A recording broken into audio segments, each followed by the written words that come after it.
बंजारन बहू। कमला एक बहुत स्वार्थी महिला है। उसने पैसों के लिए एक ऐसे इंसान से शादी की जो पहले से शादीशुदा और एक बच्चे का पिता भी था। कमला के पति को मरे हुए एक अरसा बीत गया है। अब वो अपने सौतेले बेटे वैभव के साथ रहती है। वैभव के दिल में अपनी माँ को लेकर इतना डर है कि वो अपनी माँ के सामने एक शब्द नहीं बोल पाता। उसकी माँ जो कहती है उसको सर झुकाकर वही मानना पड़ता है। वैभव, तुमने अभी तक घर का काम क्यों नहीं किया?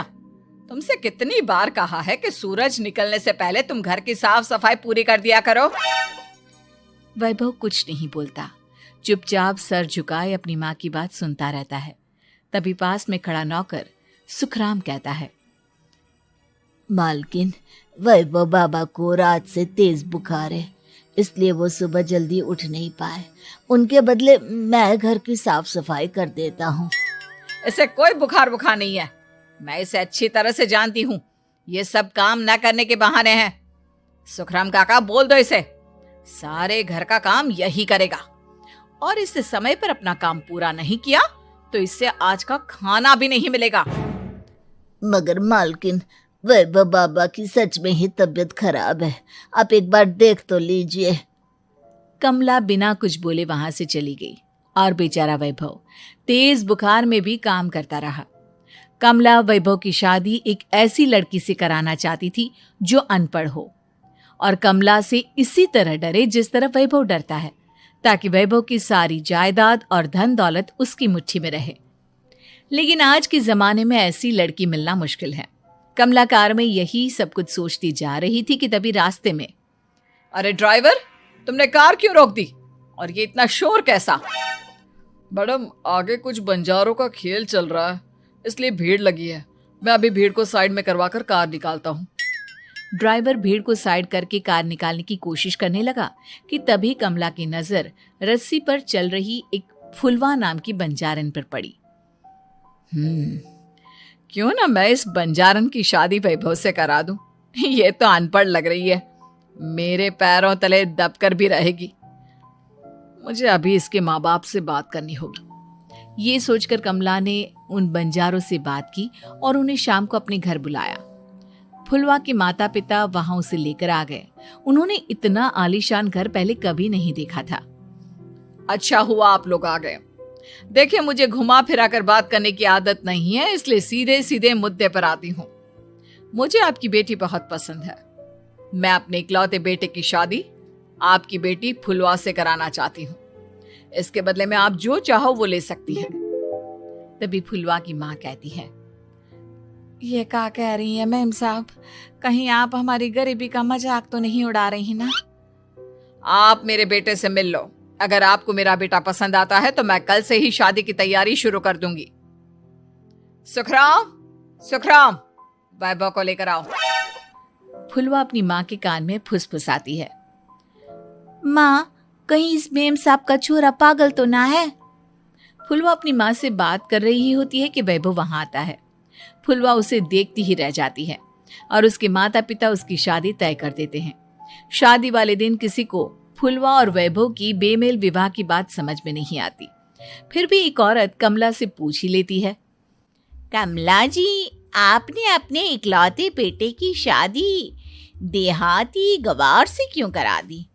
ये बंजारन आपके घर की बहू बनने लायक तो नहीं है। कम से कम अपने स्टेटस का ही ख्याल कर लिया होता। बहू तो अपने टक्कर की लाती, आपने तो बंजारन को ही बहू बना लिया।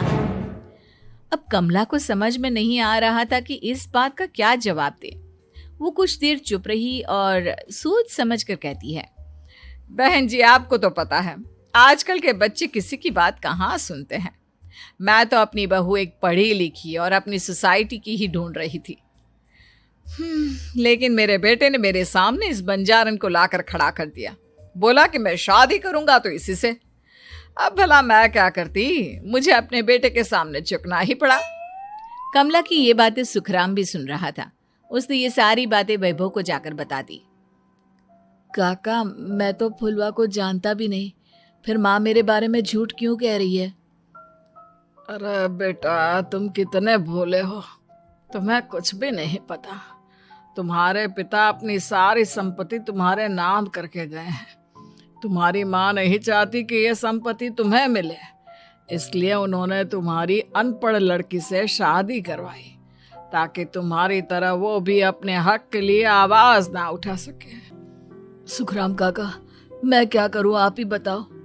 माँ के सामने आते ही मेरे हाथ पैर कांपने लगते हैं। मैं माँ को कुछ भी नहीं कह पाता। वे दोनों बात कर ही रहे थे कि अचानक कमला वहां आ गई। कमला को देखकर दोनों घबरा गए। तुम दोनों फिर कभी बातें कर लेना, अभी फेरों का समय हो गया है, चलो जल्दी आओ। इस तरह फुलवा और वैभव की शादी हो गई। अगले दिन कमला ने फुलवा को बुलाया और उसे नसीहत देने लगी।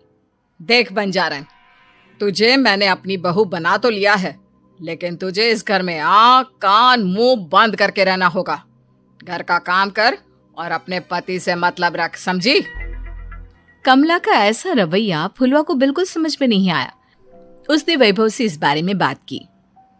सुनिए ना, माँ जी ने जिस तरह मुझसे बात की मुझे अच्छा नहीं लगा। शादी से पहले तो वो मुझसे बहुत अच्छे से बात कर रही थी, लेकिन शादी के बाद उन्हें क्या हो गया? तुम ज्यादा मत सोचो, जैसा माँ कहती है वैसा ही करो। ये कहकर वैभव वहां से चला गया। अगले दिन वैभव को घर के नौकरों की तरह काम करता देख फुलवा को बहुत हैरानी हुई।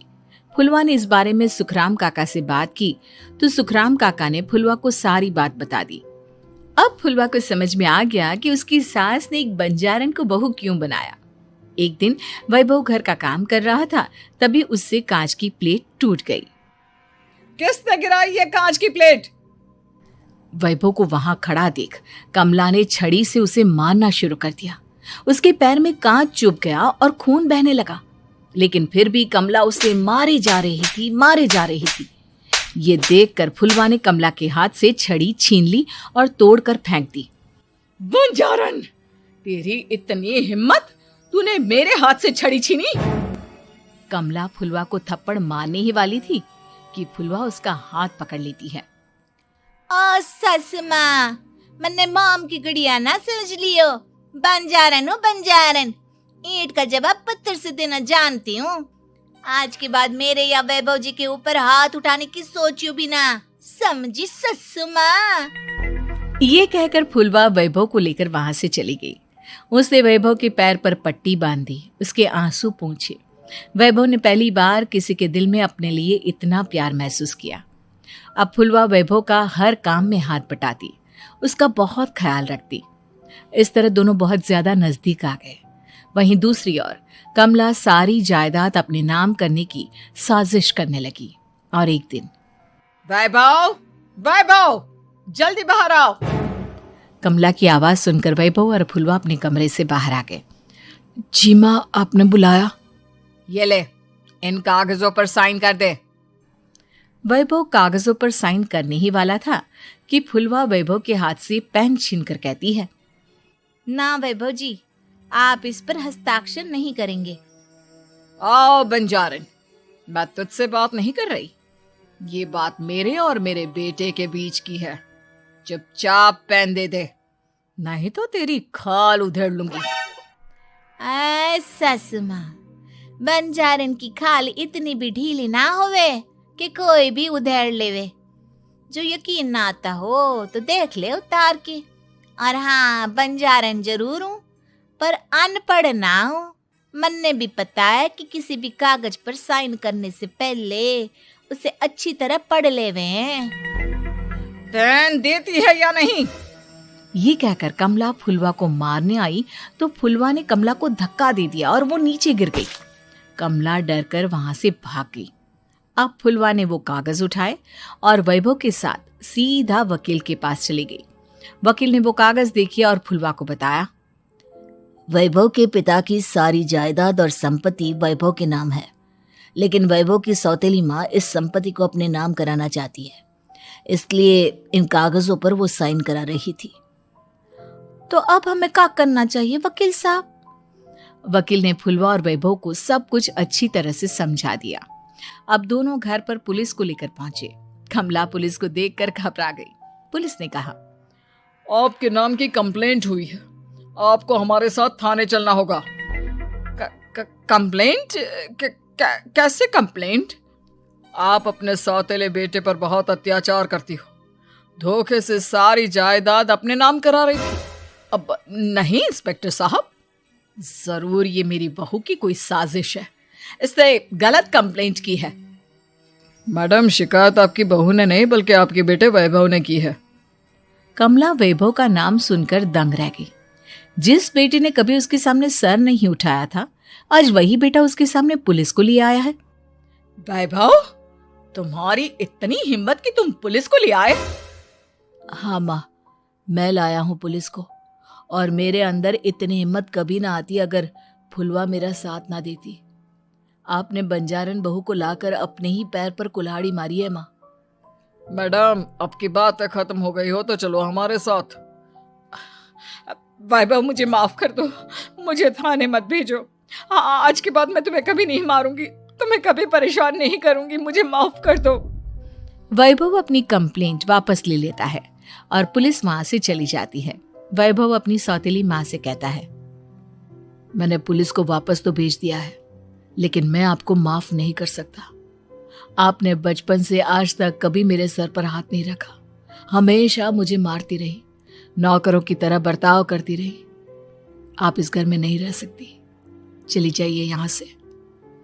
कमला घर छोड़कर चली गई और सड़क किनारे खड़ी होकर सोचने लगी, काश मैंने वैभव को माँ की तरह प्यार किया होता तो आज मैं इस तरह से बेसहारा ना हो जाती।